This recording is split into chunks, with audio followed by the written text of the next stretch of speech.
There is big news in the silver markets. BlackRock has made a bold move.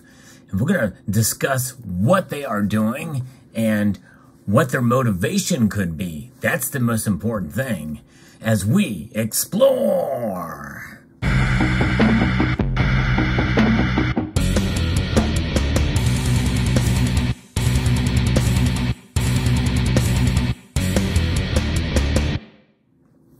Several members of the community have reached out to me about this news that has just occurred a couple of days ago about what Sprott has been doing with BlackRock. In fact, this is nothing completely new. They just have amped it up a bit.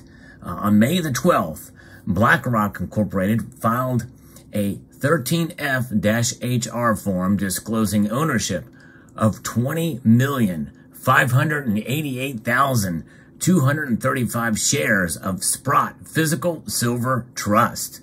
That's valued at $171 million, over $71.7 million as of March the 31st. Now, of course, now we know the silver markets have moved up from then. The entity filed a previous 13F-HR on February the 13th of this year, disclosing 9.1 million shares of Sprott Physical Silver Trust units. Now, for those of you who don't know, this is a way that you can buy, quote, paper silver that is actually physically backed by the metal itself.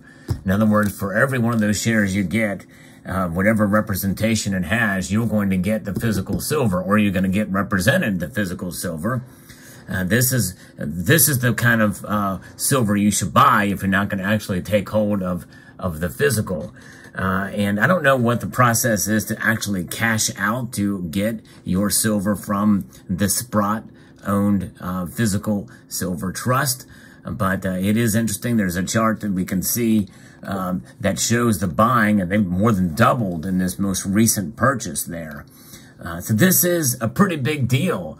Then in the grand scheme of things of the overall market, though, is this a shock other than just that they put a lot of money there? Yes, it is. And I'll tell you why. Because the SLV, which is JP Morgan's version, which is full of a massive amount of derivatives to the tune of hundreds of paper derivatives for every ounce of physical silver held.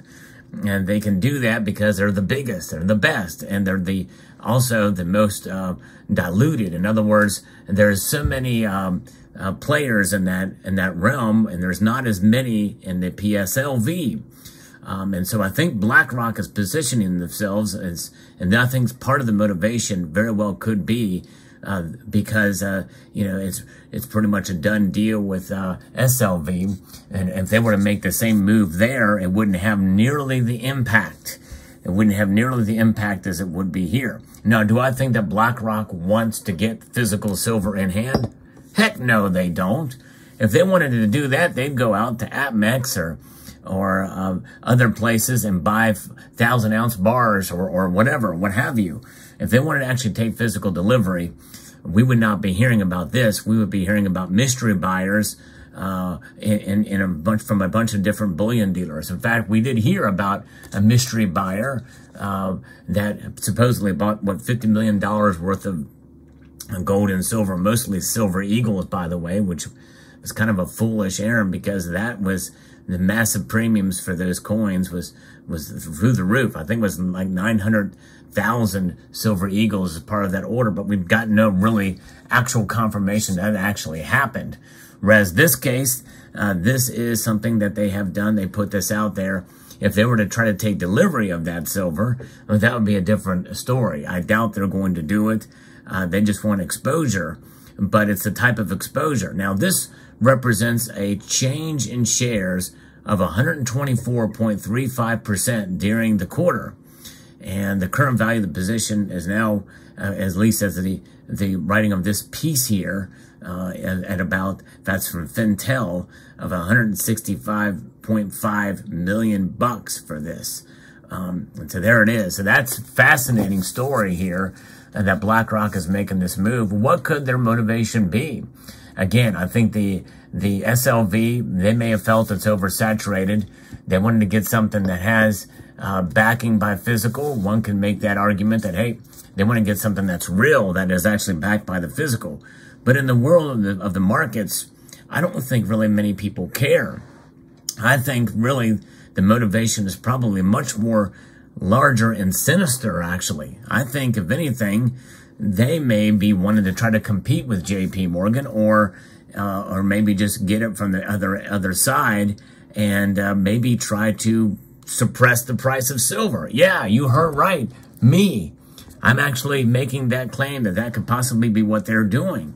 Buying it up to try to maybe find a way legally to try to do as much as they can to maybe suppress the price of silver, and they could buy more, what have you. BlackRock is so intertwined and intermixed within so many aspects of the markets. Look at BlackRock. They are everywhere. In fact, as I think about it a bit, who knows? They very well may have SLV. They very well may have positions in SLV, the regular SLV ETF. As now they're getting into the PSLV. Makes sense. They can take it from a two-pronged approach. The two biggest ETFs for silver, and there they are. They're in it, and they're in it to win it for themselves. For Sprott physical silver, it's big news. It's shocking to the markets. And BlackRock, as you know, is well entrenched. And they also, by the way, are entrenched in the mining sector as well. And they have their hands in a lot of different areas in business, finance, mining, commodities, pretty much everything. So in some sense, this news does not surprise me, but it does shock the silver markets because it's a big purchase. In fact, you know, the first one on February the 13th, I had no idea that had occurred, and that's a pretty big one. That's the first time they got in it. Looking back through the last couple of years, they had no ownership in the Sprott Physical Silver Trust. But now BlackRock does have institutional ownership there in it, to the tune of multiples of millions of dollars worth of physical silver-backed exchange-traded product, exchange-traded fund. So there's where that stands. With the motivation could be anything. We could speculate, and I'm speculating that perhaps there may be a possibility that they may want to try to get a multi-pronged approach in order to essentially corner the market, or not corner the market, but just get a big slice of the market, such a slice that they can affect the price to their benefit for all the different contracts and stuff they have for some of these other companies that maybe use silver for products. And, you know, what we are seeing is a little bit of a pullback now in silver's price. And maybe they see the writing on the wall. Maybe they see where inflation is going, and where supply chains are going, and where the economy is going. And they're trying to make a hedge. And maybe they're thinking that silver's going to go up from here, or the bets are the silver's going to go up more from here, and so they're making a purchase now. Or they want to get in right now with this most recent dip, or actually this purchase was done kind of before the dip went up or went into place, and they're saying from their analysis that likely we're going to see more price increases ahead, so they get in there, and then they can try to make moves to keep it back down a bit. You know, again, I don't know. Well, everybody's talking about price suppression. Well, you know, you get a big player in here like BlackRock. I think something like them and JP Morgan and the Federal Reserve, that trifecta could definitely do a number to keep the price of silver down, and so that they can accumulate more for whatever needs they have. Maybe it is an angle to try to buy physical as well too, and to be able to make that move in the ETF markets, and then they can they get the physical. Now, I don't know what the stock holdings of the physical silver trust is like. I don't know what the process is there to do that, but likely they can get these 1,000-ounce bars and get a whole lot of them for industry as well. That might be something they would do. And maybe this is one of those things where it is just a pure physical play, and they're going to drain the Sprott Physical Silver Trust vaults. You know, you never know. We'll see. We'll see how it plays out. Likely they would probably do that only when the price goes up at any given point in time, if the need be. They probably have other avenues that they use to be able to purchase. And who knows, they very well could be purchasing physical silver as well in tandem with this from various different avenues. You know, how do you buy industrial silver bars? They're going to be by the 1,000 ounces. You know, contracts are twofold. You got 1,000-ounce bars, which is a small contract, and then you got a large contract, which is 5 of those bars, 5,000 ounces of silver. Yeah, that's a lot of silver. That's 72 pounds times 5. And you take that and you refine it and you utilize it for whatever you need. But who knows? So there you have it. And by the way, I will say this too. BlackRock, I think, is maybe established with A-Mark.